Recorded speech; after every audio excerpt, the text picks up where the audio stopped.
மாதா தொலைக்காட்சி அன்பர்களே, அக்டோபர் மாதம் ஜெபமாலையின் மாதம். இந்த மாதத்தில் ஜெபமாலை குறித்து பல்வேறு விளக்கங்களை அறிந்து கொண்டிருக்கிறோம், தெரிந்து கொண்டிருக்கிறோம், கேள்விகளையும் எழுப்பிக் கொண்டிருக்கிறோம். இன்றைய நாளிலும் நமக்கு இந்த ஜெபமாலை குறித்து விளக்கங்களை கொடுப்பதற்கு அருட்தந்தை பன்னீர்செல்வம் வந்திருக்கிறார்கள். ஆகவே தொலைக்காட்சி அன்பர்கள் சார்பாக தந்தை அவர்களை வருக என வரவேற்கிறோம். வணக்கம் ஃபாதர். கடந்த வாரங்களில் இந்த ஜெபமாலையின் தொடக்க நிலை, எப்படி ஜெபமாலை உருவானது, அதனுடைய பகுதிகள் எப்படி பிரிக்கப்பட்டது என்பதையெல்லாம் பார்த்தோம். இந்த பகுதியில் இதை குறித்து புனிதர்கள் என்ன சொல்கிறார்கள், அவருடைய சிந்தனையில் ஜெபமாலை எப்படி இருந்தது என்பதை குறித்து தந்தையிடம் கேட்டு அறிந்து கொள்வோம். எல்லா புனிதர்களுமே ஜெபமாலை ஜெபித்திருக்கிறார்கள். பெயர் சொல்லக்கூடிய ஒரு சில புனிதர்களை ஒன்றையும் நான் சொல்ல ஆசைப்படுகிறேன். முதலில் ஜெபமாலை அப்படிங்கிறது ஒரு ஆழ் தியானத்திற்கு நம்மை அழைத்து செல்ல பயன்படுகிறது. நீங்கள் பார்த்தீங்கன்னா ஜெபமாலையில் நம்முடைய கரங்கள் மணிகளை உருட்டுகின்றன, வாய் ஜெபத்தை சொல்லுது, ஆன்மா இயேசுவோட வாழ்க்கையை தியானிக்குது. ஆக எல்லாமே ஈடுபட்டிருக்கு. நம்முடைய புலன்கள் எல்லாமே அந்த ஜெபமாலை ஜெபிக்கிற ஜெபத்தில் ஈடுபட்டு இருக்கிறது. ஃபிசிக்கலி மென்டலின்னு சொல்லுவாங்க இல்லையா, ஒரு ஃபுல் இன்வால்வ்மெண்ட், முழு புலன்களும் ஈடுபட்டிருக்கு. எனவே ஆழ் தியானத்திற்கு அழைத்து செல்லக்கூடிய ஒரு அருமையான ஜெபம் ஜெபமாலை. புனிதர்கள் என்ன சொல்கிறாங்க, புனிதர் பிரான்சிஸ் சலேசியார் என்ன சொல்கிறாருன்னா, ஜெபமாலை மிகச்சிறந்த ஜெபிக்கும் முறை, ஜெபமாலை மிகச்சிறந்த ஜெபிக்கும் முறை அப்படின்ட்டு சொல்கிறாரு. அடுத்ததா அண்மையில் புனிதர் பட்டம் பெற்ற புனித தந்தை பியோ, இத்தாலி நாட்டு மக்களுக்கு மிகவும் பிரபலமானவர். தந்தை பியோ, அவருக்கு இப்போ தான் புனிதர் பட்டம் கொடுத்தாங்க. அவர் எப்பொழுதும் பாக்கெட்டில் ஜெபமாலை வச்சுக்கிட்டு சொல்லிகிட்டே இருந்தார். ஒரு நாளைக்கு 35 ஜெபமாலை சொன்னார், 35 ஜெபமாலை சொன்னார். பிறரோடு பேசும்போது கூட ஜெபமாலை ஜெபித்து கொண்டே தான் பேசுவாராம். அவ்வளவு மரியாள் பக்தி நிறைந்தவர். குருக்களின் பாதுகாவலரான புனித ஜான் மரிய வியாண்டியும் எப்போதும் கரங்களில் ஜெபமாலை வைத்திருந்தார், ஜெபித்து கொண்டே இருந்தார்.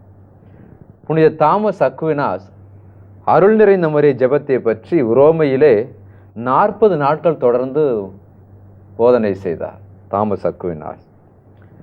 மாதாவை பார்த்த அன்னை கன்னிமரியாள் கூட 1858ஆம் ஆண்டு பெர்னதத்து என்ற ஒரு சிறுமிக்கு காட்சி கொடுத்தார். கையில் ஜெபமாலையுடன் காட்சியளித்தார். இந்த குழந்தை பெர்னதத் ஜெபமாலை சொல்ல சொல்ல மாதாவும் கையில் ஜெபமாலை உருட்டினாங்க. ஆனால் மரியாளன் ஜெபத்தை சொல்லவில்லை, பரலோக மந்திரத்தை ஒண்டி சொன்னாங்க. திரும்பி பிதாவுக்கும் சொந்தக்கும் போட்டாங்க. ஆனால் அருளிந்த மரிய வாழ்கிற ஜெபத்தை மரியாள் கூட சேர்ந்து சொல்லவில்லை. கடைசியாக நான் சென்ற வாரம் சொன்ன பாத்திமாவில் காட்சி கொடுத்த மாதா, நானே ஜெபமாலை அன்னை என்று தன்னை அறிமுகப்படுத்தி கொண்டார். ஆக பாத்திமா மாதாவுக்கு இன்னொரு பேர் ஜெபமாலை மாதா. இவ்வாறாக ஜெபமாலை புனிதர்கள் மத்தியில் புனித ஜெபம் என்று அழைக்கப்படுது. எல்லா புனிதர்களும் ஜெபமாலை ஜெபித்திருக்கிறார்கள். இந்த கத்தோலிக்க திருச்சபையில் ஜெபமாலையை அதிகமாக அன்பு செய்தவர்கள் புனிதர்கள் இருக்கிறார்கள், அதை அதிகமாக பயன்படுத்தி இருக்கிறார்கள் அப்படின்லாம் சொன்னீங்க ஃபாதர். ஆனால் இன்றைக்கி மக்கள் மத்தியில் பல்வேறு சந்தேகங்கள் இந்த ஜெபமாலை குறித்து வருகிறது. முதலாவதாக ஆரம்ப நிலையில் இருக்கிற கிறிஸ்தவர்கள் ஜெபமாலை சொன்னால் போதும், நல்ல இறைவார்த்தை வாசிக்கிறவர்கள், இறைவார்த்தையை தியானிக்கிறவர்கள் ஏன் இந்த ஜெபமாலையை சொல்லணும், தொடக்க கால விசுவாசிகள் மட்டுமே இந்த ஜெபமாலையை சொன்னால் போதும், அதற்கப்புறம் இறைவார்த்தையை தியானித்தா போதும், இதை சொல்ல வேண்டியதில்லை அப்படின்னு சொல்கிறாங்களே, அதற்கான விளக்கத்தை நீங்கள் சொல்ல முடியுமா ஃபாதர்? இந்த கேள்வியில் மொதல் பிரச்சனை என்ன தெரியுமா, நான் ஜெபத்தில் வளர்ந்து விட்டேன்னு சொல்கிறதே ஒரு தப்பான வாதம் இல்லையா? யார் சொல்லுவா முதல்ல அந்த மாதிரி ஜெபத்தில் வளர்ந்து விட்டேன்? உண்மையிலே வளர்ந்தவர்கள் தாங்கள் இன்னும் வளரவில்லை என்று தான் சொல்வார்கள். கடவுள் கிட்ட போக போக ஒரு மனிதன் தான் எவ்வளவு அழுக்காக இருக்கிறோன்னு உணர்வான். அதுதான் உண்மையான ஆன்மீகம். எப்போ நான் வளர்ந்துட்டேன் பெரியவன் நினைக்கிறோமோ அப்போ அங்கே ஆணவம் வந்து விடுகிறது. அப்போ நீ இன்னும் வளரலைன்னு அர்த்தம். விவிலியத்தில் பார்க்குறோம், பெரிய புனிதர் என்ன சொல்கிறாங்க, மோசே ஆண்டவர் அழைத்த பொழுது நான் தகுதியற்றவன் அப்படிங்கிறான். பேதுருவை அழைத்த போது கூட ஆண்டவரை நான் பாவி என்னை விட்டு அகலுங்கிறாரு. காரணம், இயேசுவிடம் அணுகி செல்லும் போது ஒரு பெரிய வெளிச்சத்தில் கிட்ட போகிற மாதிரி மனிதன் அணுகும்போது தான் எவ்வளவு கீழாக இருக்கிறோம், எவ்வளோ அழுக்காக இருக்கிறோம் அப்படின்ட்டு உணர்றான். காலையில் சூரிய வெளிச்சம் வர்றப்ப சின்ன சின்ன அழுக்கெல்லாம் தூசி எல்லாம் தெரியுது. ஆனால் இரவு நேரம் வரும்போது அதெல்லாம் ஒன்றுமே தெரியல, சுத்தமாக இருக்க மாதிரி தெரியுது. அதுபோல் ஆன்மீகத்தில் வளர்கிறவன் ஆண்டவரிடம் செல்லும் பொழுது தான் எவ்வளவு குறைபாடுலாம் இருக்கிறேன் என்று உணர்கிறார்கள். நீங்கள் கேட்ட கேள்வி, நான் வளர்ந்துட்டேன் ஜெபிக்க கற்றுக்கல. வளர்ந்துட்டேன் அப்படின்றத விட ஃபாதர், ஆவியிலும் உண்மையிலும் தான் ஜெபிக்கணும். இந்த ஜெபமாலை அப்படிப்பட்டது ஒன்றாக தெரியல, அதனால ஆவியிலும் உண்மையிலும் நான் ஜெபிக்கிற பொழுது எதற்கு நான் ஜெபமாலை சொல்லணும் அப்படின்ற கேள்விகள்லாம் வருதுல்ல ஃபாதர்? அது தப்பு கிடையாது. ஆவியிலும் உண்மையிலும் ஜெபிக்கிறது தப்பு கிடையாது. நிறைய ஜெப முறைகள் இருக்குது கத்தோலிக்க திருச்சபையில். அதனால இந்த ஜெபம் தேவையில்லை அந்த ஜெபம் தேவையில்லைன்னு நம்ம சொல்லக்கூடாது. ஒன்று, மனிதன் நிலைகள், பல்வேறு நிலைகள் இருக்கு இல்லையா? ஒரு சமயம் சந்தோஷமாக இருக்கிறான், ஒரு சமயம் சோகமாக இருக்கிறான். பல்வேறு மனநிலைகளுக்கு தகுந்தாற்போல் பல்வேறு ஜெபங்கள் இருக்கின்றன. ஆக இந்த ஜெபமாலை என்பது எல்லாத்துக்குமே நம்மை அழகாக தயாரிக்கும் ஒரு ஜெபம். இதெல்லாம் அனுபவபூர்வமாக செய்ய முடியும். நீங்கள் வேணால் ஒரு ஜெபமாலை சொல்லிட்டு திருப்பலியில் பங்கு கொண்டால் நீங்கள் காணுகின்ற முறை வேறாக இருக்கும். ஒரு ஜெபமாலை செய்துவிட்டு பிரசங்கம் செய்தால் அதோட பலன் வேறாக இருக்கும். இதெல்லாம் நம்ம வார்த்தையால் சொல்ல முடியாது, அனுபவிக்க வேண்டும். எனவே தான் இப்போ கோயில்கள்லாம் கூட திருப்பலி ஜெபமாலை சொல்லும் வழக்கம் இருந்தது. அது ஒரு நல்ல தயாரிப்பான ஜெபம், ஒருமுகப்படுத்துவதற்கு, மக்களை தயாரிப்பதற்கு ஒரு நல்ல தொடக்க ஜெபம். இது தேவையில்லாமல் நேரடியாக திருப்பலியிலோ நம் வேறு வழிபாடில் பங்கு கொண்டால் அவ்வளவு நிறைவு இருக்காது. இதை அனுபவித்து பார்த்தால் நாம் புரிந்து கொள்ளலாம். மேலும் இன்னொரு கேள்விகள் இருக்கு ஃபாதர். அதாவது ஜெபமாலை இயேசுவை மையப்படுத்தியதாக இல்லை, ஜெபமாலை சொல்வது மரியாளுக்கு புகழ்ச்சிக்கு உரியதாகத்தான் இருக்கிறது அப்படின்ற ஒரு புரிதல் மக்கள் மத்தியில் இருக்கு. அதுக்கு நீங்கள் என்ன விளக்கம் கொடுக்குறீங்க ஃபாதர்? எல்லா ஜெபங்களும் யாருக்கு போய் சேர்கின்றன? புனிதர்களுக்கு ஜெபம் செய்தாலும் சரி, மரியாளுக்கு செய்தாலும் சரி, அந்த ஜெபங்கள் எல்லாம் எங்கே சென்று சேர்கின்றன? கடவுளின் பாதத்தில் காணிக்கையாக சேர்கின்றன. ஒரு நிகழ்ச்சி சொல்லலாம். ஒரு முறை ஜெபமாலை ஜெபித்து கொண்டிருக்கும் பொழுது அந்த சிறுமி வாயிலிருந்து அருளிருந்த மரிய ஜெபம் வர வர ஒரு ரோஜா மலர் அவர் வாயிலிருந்து புறப்பட்டு போகிற மாதிரி ஒரு சிறுமி கனவு கண்டாள். ஒரு ஜெபம் சொல்லும் பொழுது ஒரு மலரை நாம் காணிக்கையாக கொடுக்கிறோம். இந்த மலரெல்லாம் எங்கே சென்று சேரும்? கடவுளுக்கு தான். எந்த ஜெபமுமே யாருக்கு செய்தாலும் சரி அது கடைசியாக கடவுளுக்கு செய்யும். ஒரு உதாரணமாக சொல்கிறோமே, ஒரு புளிய மரம் இருக்குது. ஒரு குடும்பத்தோடு அந்த புளிய மரத்தில் அந்த புளியம் பழங்களை உழுக்கிறோம். அந்த குடும்பத்தில் அப்பா அம்மா 3 பிள்ளைங்க வெவ்வேறு இடத்துல நின்று அந்த புளியம்பழங்களை பொறுக்குகிறார்கள், பொறுக்கி சேர்க்குறாங்க. அதை சேர்த்து எங்கே கொண்டு கொடுப்பார்கள்? அந்த புளிய மரத்தை சொந்தக்காரனை கொண்டு சேர்ப்பார்கள். அவன் கை கட்டி காத்திருக்கிறான். யார் பொறுக்கினாலும் சரி அந்த பழங்கள் என்னிடம் தான் சேருகின்றன. அவன் பொறாமைப்படுவானா? ஐயோ அங்கே போய் விடுகிறது இங்கே போய் விடுகிறது, பொறாமைப்படுவதில்லை. எல்லாம் அடிப்படையாக இங்கே தான் சேருகிறது. அதுபோலத்தான் எந்த ஜபமுமே இயேசுவுக்கு, கடவுளுக்கு தான் போய் சேரும். மரியாளுக்கு செய்கிற ஜபங்களும் சரி, புனிதர்களுக்கு செய்கிற ஜபங்களும். ஒரே ஒரு வித்தியாசத்தை நாம் கண்டுகொள்ள வேண்டும். எல்லா புனிதர்களுக்கும் மரியாளுக்கும் சொல்லும் ஜபங்கள் எல்லாம் எங்களுக்காக வேண்டிக் கொள்ளும் என்று தான் கேட்போம் ஒழிய நீங்கள் கொடுங்கன்னு கேட்கறதில்ல. காரணம், கடவுளிடமிருந்து அவர்கள் வாங்கி நமக்கு தருகிறார்கள். இவர்கள் ஒரு வழி. எனவே தான் இந்த அருளிந்த மரியை சொன்னோம்னா இந்த ஜபத்தையெல்லாம் மாதா என்ன செய்வாங்க? சேர்த்து கொண்டு போய் என் வழியாக இயேசுவுக்கு வந்த காணிக்கைகள் இவ்வளவு. இப்படித்தான். எனவே மரியாளுக்கு செல்கிற ஜெபமாலை சில பேர் நினைக்கிறாங்க நீ சொல்கிற மாதிரி இயேசுவை புறந்தள்ளி விடுகிறோம், ஒதுக்கி விடுகிறோம். அப்படி கிடையாது. எந்த தாயாவது மகனுக்கு எதிராக செயல்படுவாளா? சாதாரண இந்த உலகத்தில் ஒரு மகனை புகழ்ந்தால் யார் முதல்ல சந்தோஷப்படுறது? தாய் தான். அப்படி இருக்கும்போது ஒரு தெய்வ தாய் தனக்கென்று புகழை வைத்துக் கொள்வாளா? மகன் பெருமைப்பட வேண்டும் என்று தான் விரும்புவாள்.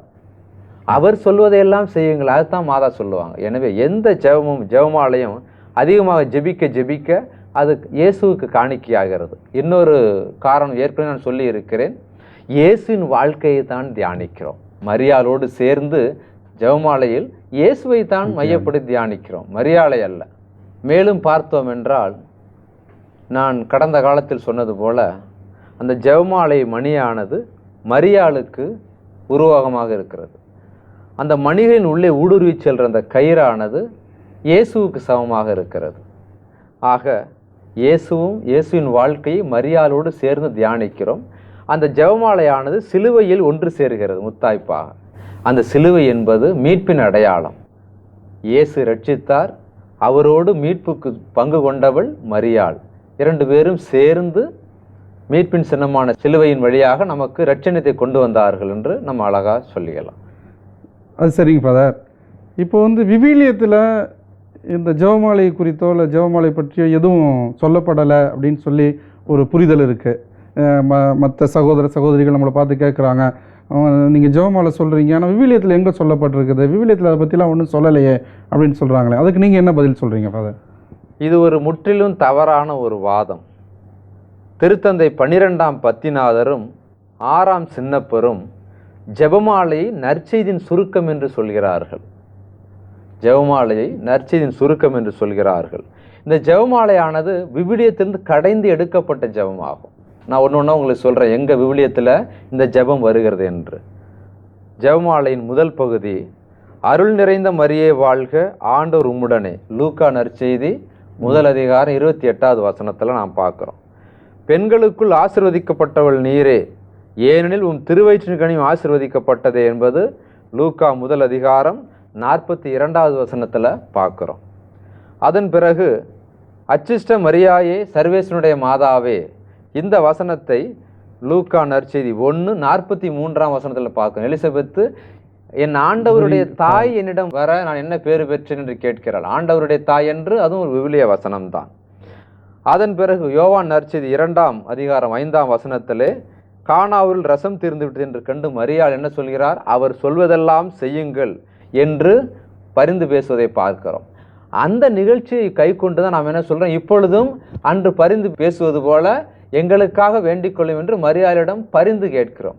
இவ்வாறு இந்த ஜெபமாலின் முதல் பகுதி முக்கியமாக விவிலியத்திலிருந்து கடைந்தெடுக்கப்பட்ட பகுதி. அதன் பிறகு ஆமென்கிற வார்த்தை விவிலியத்தில் இல்லாமல் இல்லை.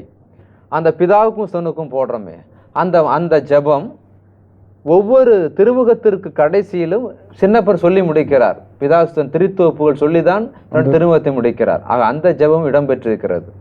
இந்த அருள் நிறை மரிய ஜெபத்து 2ஆம் பகுதி மட்டும்தான் திருச்சபையால் சேர்க்கப்பட்ட ஒரு பகுதி. எனவே ஜெபமாலை என்பது விவிலியத்துக்கு தூரமானது என்பது ஒரு தவறான வாதம்.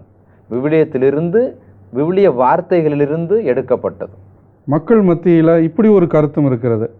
ஏற்கனவே இயேசு சொல்லியிருக்கிறார், அதிகமான சொற்களை அடுக்கி ஜெபிக்காதீர்கள் அப்படின்னு சொல்லியிருக்கிறாரு. இப்போ சொன்ன வார்த்தையை நம்ம திரும்ப திரும்ப திரும்ப அடுக்கி ஜெபிக்கிறது சரிதானா? அது விவிலியத்துக்கு எதிரானது இல்லையா? இயேசு எதை சாடுகிறார் அப்படின்னா, மத்தேயு 6ஆம் அதிகாரம் 7வது வசனத்தில் மிகுதியான சொற்களை அடுக்கிக் கொண்டே போகாதீர்கள் அப்படின்னு சொல்றாரு. இது ஜெபிப்பதாக காட்டிக்கொள்ளும் மனநிலையை சாடுகிறார். இப்போ நிறைய வார்த்தைகள் நான் ஜெபிக்கிறேன் அப்படின்னு மற்றவங்களுக்கு வெளிப்படுத்துவதற்காக நிறைய வார்த்தைகளை பயன்படுத்தாதீங்க அப்படிங்கிற ஒரு மனநிலையில் தான் இயேசு இந்த வார்த்தையை சொல்றார். இப்போ நான் ஒரு உதாரணம் சொல்கிறேன். ஜெபங்கிறது என்ன? ஒரு நேசத்தின் வெளிப்பாடு, ஒரு அன்பின் வெளிப்பாடு. நம்ம குடும்பத்தை எடுத்துக்கிட்டோன்னு வச்சுங்களேன், கணவன் மனைவியை பார்த்து நான் உன்னை அன்பு செய்கிறேன் அப்படின்னு சொல்கிறான். டெய்லி சொல்கிறான்னு வச்சுங்க, அந்த மனைவி கோவப்படுவாளா சந்தோஷப்படுவாளா? அதற்கு சந்தோஷம் தான் படுவாங்க. என்னைக்காவது ஒரு நாள், நேற்று தான் நீங்கள் சொல்லிட்டீங்க நான் உன்னை அன்பு செய்கிறேன், இன்னைக்கு ஏன் சொல்கிறேன்னு கேட்பாளா? கேட்க மாட்டா. ஒவ்வொரு நாளும் என்ன சொல்கிறா? என் கணவர் இன்றும் என்னை அன்பு செய்கிறார், ஆக சந்தோஷப்படுவான். ஆக இந்த ரெப்பிட்டிஷன் என்பது, திரும்ப திரும்ப சொல்வது என்பது ஒரு நல்ல காரியம்தான். அதே போல் மரியாளிடம் அல்லது கடவுளிடம் ஆண்டவர் நான் உன்னை அன்பு செய்கிறேன் என்று சொல்வது நம்முடைய அன்பின் வெளிப்பாடு. திரும்ப திரும்ப சொல்வது ஒரு தவறான மனப்போக்கு அல்ல, திரும்ப திரும்ப சொல்வது தவறும் அல்ல. விவிலியத்திலே பார்க்கிறோம். இதுக்கு திருவெளிப்பாடு 4ஆம் அதிகாரம் 8ஆம் வசனத்தில் என்ன சொல்லுதுன்னா, விண்ணகத்தில் தூதர்கள் இரவும் பகலும் பரிசுத்தர் பரிசுத்தர் பரிசுத்தர் என்று பாடுகின்றார்கள். திரும்ப திரும்ப அதே தானே சொல்கிறார்கள். 24 மணி நேரம் பாடுறாங்க. நல்லா ஞாபகம் வச்சுங்க, நமக்கும் பின்னாடி அதே கதை தான். நாமளும் போய் விண்ணகத்தில் அதைத்தான் பாட போறோம். பரிசுத்தர் பரிசுத்தர் பரிசுத்தர் திரும்ப திரும்ப சொல்கிறார்கள். அடுத்ததாக மத்தேயு 26ஆம் அதிகாரம் 39ஆம் வசனத்திலையும் 42ஆம் வசனம் மற்றும் 44ஆம் வசனத்திலும் இயேசு கெத்செமனியில் ஒரே ஜெபத்தை 3 முறை சொல்லி ஜெபித்தார் என்று பார்க்கிறோம். ஒரே ஜெபத்தை திரும்ப திரும்ப இயேசுவே சொல்கிறார். காரணம், அவருடைய வேதனை வெளிப்பாடு ஒரே வார்த்தையாக இயேசுவே திரும்ப திரும்ப ஒரே ஜெபத்தை ஜெபிக்கிறார்.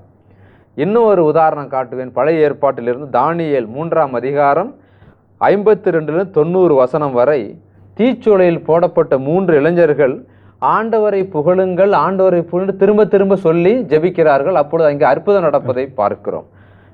இன்னொன்று கூட சொல்லலாம், நம்முடைய அருங்கொடை இயக்கங்களில் எத்தனை முறை ஒரே ஜெபத்தை சொல்லி ஜெபிக்கிறோம்? அல்லேலூயா எத்தனை முறை சொல்கிறோம்? 1000 முறை சொல்கிறோம். 1000 துதிகள் என்று சொல்கிறோம் இல்லையா? ஸ்தோத்திரம் என்று சொல்கிறோம், இயேசுக்கே புகழ் என்று சொல்கிறோம். எத்தனை முறை திரும்ப திரும்ப சொல்கிறோம்? அது ஆண்டவருக்கு புகழ் இல்லையா? அதே போலத்தான் விவிலிய வார்த்தை அருள் நிறைந்த மரியே வாழ்க்கை என்று விவிலிய வசனத்தை திரும்ப திரும்ப சொல்லி என்ன தவறு இருக்கிறது? ஆனால் ஒரே ஒரு முக்கியமான அதில் ஒரு கருத்து இருக்கு.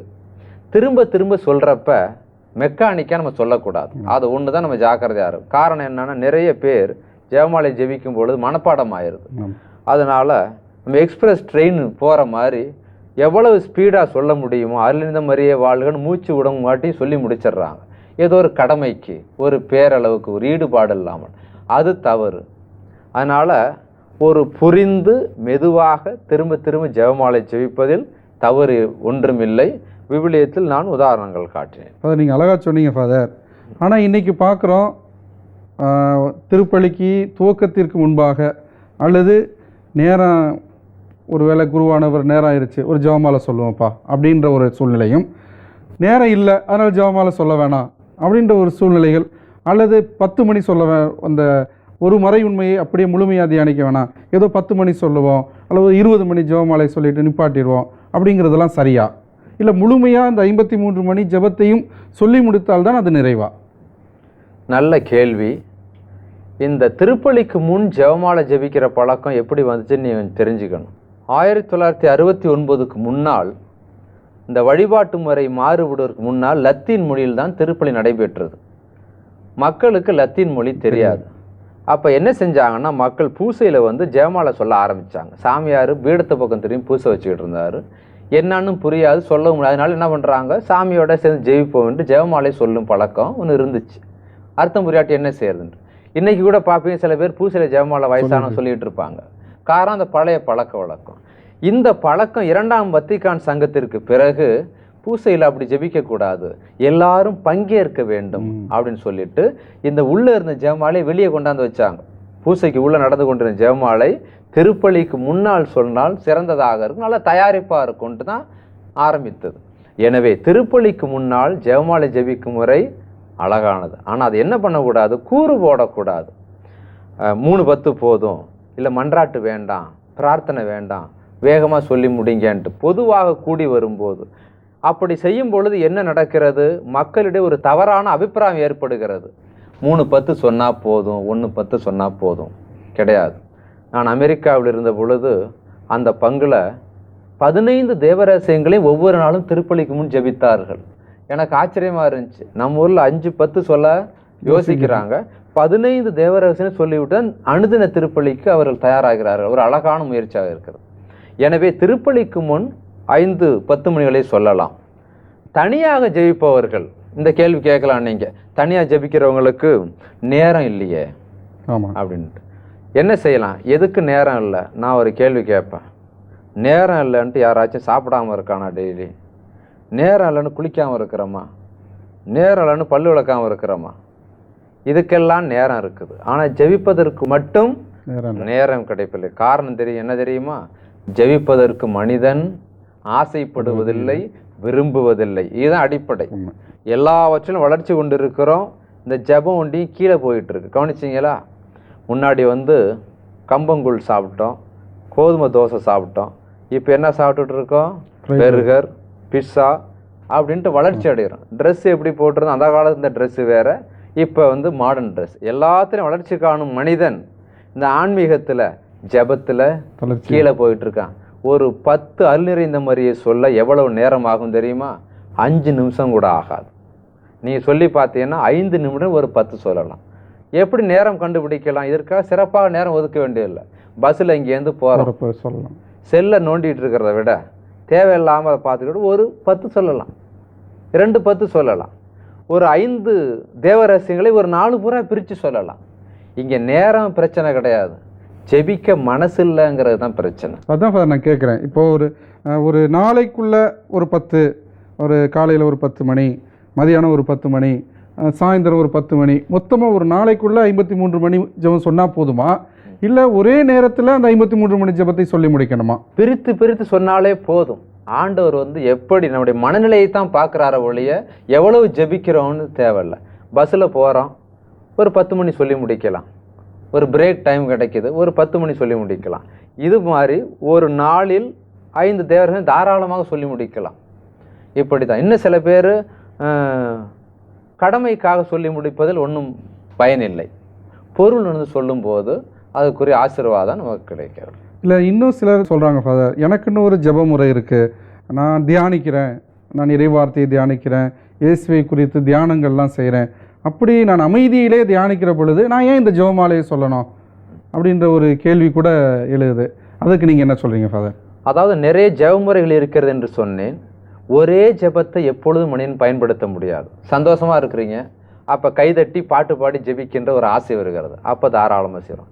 தியானம் செய்கிறீங்க, அதுக்கு ஒரு சூழல்.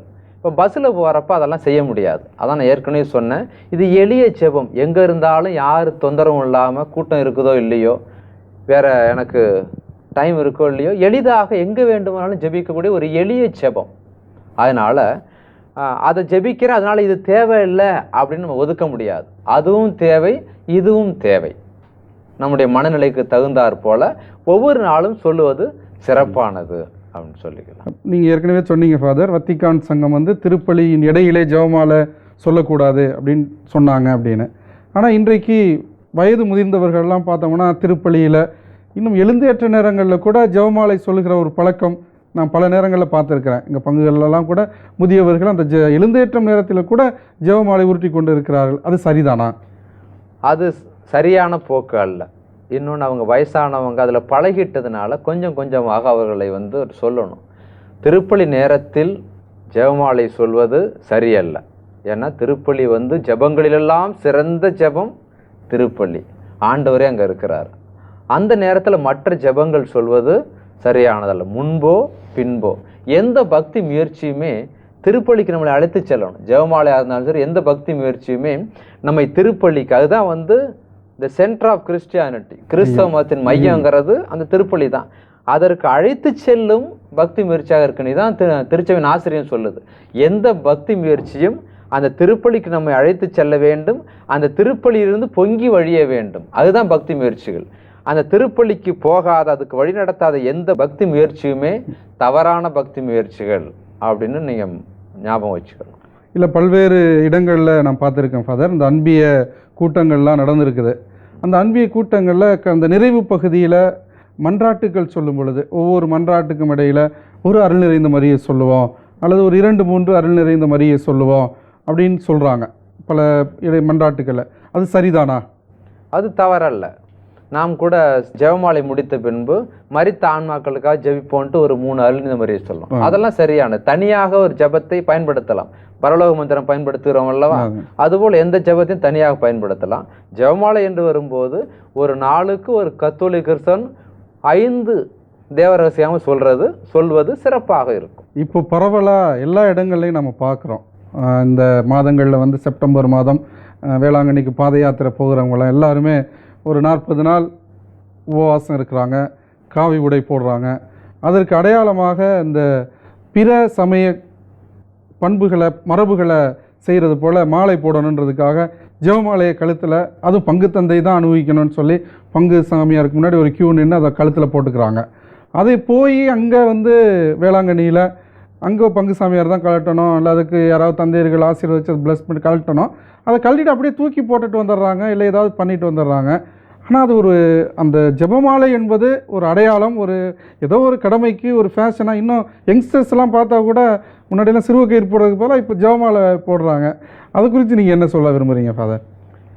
ஒரு நல்ல கேள்வி, தெளிவான சிந்தனை இதை பற்றி நமக்கு வேண்டும். இந்த மாலை போடுறது, மாலை கலட்டுங்கிறது ஒரு பக்தி முயற்சி, மக்களிடமிருந்து தானாக ஊற்றெடுத்து வந்த ஒன்று. யாரும் இதை போதிக்கிறது கிடையாது. அதில் உள்ள பாசிட்டிவ் பாயிண்ட் என்னன்னா, கத்தோலிக்க கிறிஸ்தவர்கள் மட்டுமல்ல, எல்லா மதத்தை சேர்ந்தவர்களும் இந்த ஜெபமாலையை கழுத்தில் போட்டுக்கொண்டு நடந்து வருகிறார்கள். அந்த பாத யாத்திரை ஒரு பாராட்டுக்குரிய விஷயம். ஏன்னா தவம் குறைந்து போய் கொண்டிருக்கும் ஒரு சூழலில் வெறுங்காலில் நடந்து வேதனைப்பட்டு மாதாவுக்கு வர ஒரு விசுவாச வெளிப்பாடு. அது வரைக்கும் நம்ம பாராட்டணும். ஒன்று. இரண்டாவது, வழியில் போகிறப்ப ஜெபமாலை சொல்லி கொண்டு வருகிறார்கள், ஒரு சப்பரம் தூக்கிட்டு வர்றாங்க. அதெல்லாம் இயற்கையான விசுவாச வெளிப்பாடு. ஆனால் ஒரு சில அத்துமீறல் இருக்குது. நீங்கள் சொல்கிற மாதிரி இந்த ஜெபமாலை என்ன பண்ணுறது, இந்த இந்து மக்கள்லாம் போட்டு வருவாங்க வேளாங்கண்ணிக்கு, அதை கலட்டி என்ன செய்யறதுன்னு அவங்களுக்கு தெரியல. அதனால என்ன நினைக்கிறாங்க, குருக்கள் கலட்டணும், அதை கொண்டு உண்டியலில் போடணும்னு நினைக்கிறாங்க. சிலர் கொடிமரத்தில் கட்டி தொங்க விட்டு போயிடணுன்ட்டு. அது தவறு. இந்த ஜெபமாலையை போட்டு வர்றவங்க நான் என்ன சொல்லுவேன், கலட்டி கையில் கொடுத்து இதை கொண்டு வீட்டில் வச்சு எங்கேயும் போடக்கூடாதீங்க, டெய்லி இதை சொல்லணும். இதுதான் அருட்பணியாளரோட வேலை, கடமை. இது அந்த பக்தி முயற்சியை நெறிப்படுத்த வேண்டியது, ஆன்மீக வழிகாட்டுதல் செய்ய வேண்டியது குருக்களின் கடமையாக இருக்குது. விவரம் தெரிந்த கத்தோலிக்க கிறிஸ்தவன் கடமையும் அதுவாகும். இந்த பாத யாத்திரை மாலை போடுறத விட வேறு சில தவறான நோக்கங்களோட போகிறவங்களாம் இருக்காங்க. உதாரணமாக சில பேர் சொல்லுவாங்க, நேராக பாத யாத்திரை வர்றாங்க, ஜெபமாலையை கழட்டி போட்டு எங்கே போகிறாங்க, கறிமீன் ஆக்கி சாப்பிடுவோம், போய் சாராய கடைக்கு போய் தண்ணி அடிப்போன்ட்டு. இது ஒரு நல்ல பக்தி முயற்சிக்கு அடையாளம் கிடையாது. அதுக்கு வேளாங்கண்ணி பாத யாத்திரை வரக்கூடாது, காரைக்கால் பாத யாத்திரை போகணும். எனவே இந்த பக்தி முயற்சி என்பது அங்கே 40 நாள் இருந்துட்டு அந்த மாதாட்ட வேண்டுதல் செலுத்தி கொண்டு வர வேண்டும். இந்த 40 நாள் இங்கே பங்குல கோயிலுக்கு வரமாட்டேங்கிறாங்க, பாத யாத்திரைன்னு வருஷம் போயிடுறாங்களே, இது எந்த விதத்தில் நியாயம் அப்படின்ட்டு சில பேர் குறைபட்டு கொள்கிறார்கள். நான் இவங்களுக்கு தான் சொல்லுவேன், அந்த 40 நாட்களாவது அவங்க கத்தோலிக்க கிறிஸ்தவனாக இருக்கிறாங்க. அந்த நல்ல எண்ணத்தை ஊக்குவிக்க வேண்டும், ஏன்னா அதை வளர்ச்சிப்படுத்த வேண்டும். அதன் வழியாக அவங்கள திருப்பி கொண்டு வர நாம் பாடுபடும், என்ன ஸ்டெப் எடுக்கலாம் அப்படின்ட்டு பாடுபடும். கடைசியாக இந்த ஃபேஷனுக்காக சில பேர் போட்டுட்டு தர்றாங்க. முன்னாடி கழுத்தில் சிலுவை போட்டிருக்காங்கன்னு சொன்னீங்க, இப்போ இளைஞர்கள் காதில் சிலுவை போட்டிருக்கிறான். அது ஒரு மாடல். அது ஒரு நல்ல அருட்கருவின்னு சொல்லுவாங்க, ஆசீர்வாதம் கொடுக்குற அந்த மாதிரி பயன்படுத்துவது தவறு. கழுத்தில் மாட்டிக்கிறதோ இல்லை வேற எங்கேயும் இது பண்ணுறதோ, கழுத்தில் போட்டுக்கிறது தவறு கிடையாது. அது ஒரு பக்தி முயற்சியாக போட்டுக்கொள்ளலாம். ஆனால் ஒரு ஃபேஷனுக்காக டிசைனுக்காக போட்டுக்கொள்வது ஒரு நல்ல அருட்கருவியை ஒரு கெட்ட எண்ணத்தோடு பயன்படுத்துவதற்கு சமமாகும். அதற்கு அந்த குடும்பத்திலே நாம் முயற்சி எடுக்க வேண்டும். அன்பர்களே, இன்றைய நாளில் புனிதர்கள் இந்த ஜெபமாலையை எப்படி தனக்குரியதாய் மாற்றிக்கொண்டார்கள் என்பதை பற்றி பார்த்தோம். இந்த ஜெபமாலையை குறித்து பல்வேறு சந்தேகங்கள், பொதுவான சந்தேகங்கள் இருந்ததையும் கூட நாம் தெளிவுபடுத்தி இருக்கிறோம். ஜெபமாலை என்பது மாதாவுக்கு செலுத்துகிற ஒரு புகழ்ச்சி அல்ல, அது இயேசுவை மையப்படுத்துகிற ஒன்று, இது வீலியம் சார்ந்த ஒன்றுதான் என்பதையெல்லாம் குறித்து பார்த்திருக்கிறோம். வருகிற பகுதியில் தொடர்ந்து இந்த ஜெபமாலை குறித்த பல்வேறு சந்தேகங்கள், விளக்கங்களை நாம் தெரிந்து கொள்வோம். நன்றி. மரியே வாழ்க.